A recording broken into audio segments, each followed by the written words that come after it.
ഇന്ന് ഞങ്ങളുടെ 11th love anniversary ആട്ടോ. അനന്തു റെഡി ആയിട്ട് വണ്ടി കയറിക്കോളാൻ പറഞ്ഞു. എനിക്ക് ഒരുവിധ ഐഡിയ ഇല്ല. ഞാനൊരു ഊഹത്തിനൊരു ഡ്രസ്സൊക്കെ എടുത്തിട്ടിട്ടുണ്ട്. Let's see.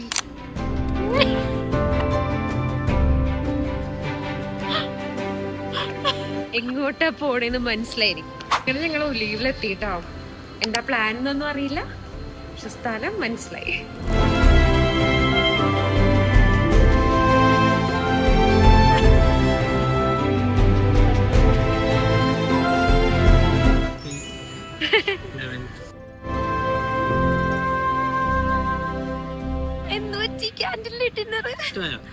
സൂപ്പർ വ്യൂ നോക്കി, എന്തൊരു ഭംഗിയാ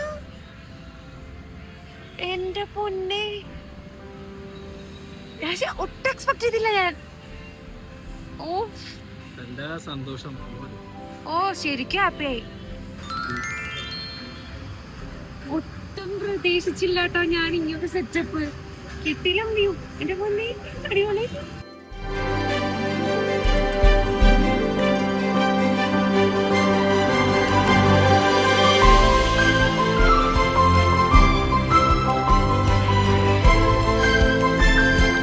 ഭയങ്കര അൺഎക്സ്പെക്ടഡ് ആയിപ്പോട്ടെ ഈ ഒരു പരിപാടി. ഹാപ്പി ആയാലോ, ഭയങ്കര ഹാപ്പി. കാരണം ഞങ്ങൾ രണ്ടുപേരും ഇല്ലേ ഭയങ്കര പാർട്ടി പേഴ്സൺസ് ആട്ടോ. പക്ഷെ അതിന്റെ ഉള്ളുകൊണ്ട് എപ്പോഴും എനിക്കൊരു കാൻഡിഡേറ്റിനെ വേണമെന്ന് ഞാൻ ആഗ്രഹിച്ചിരുന്നു. അത് ഇങ്ങനെ ഒരു ശരിക്കും ഭയങ്കര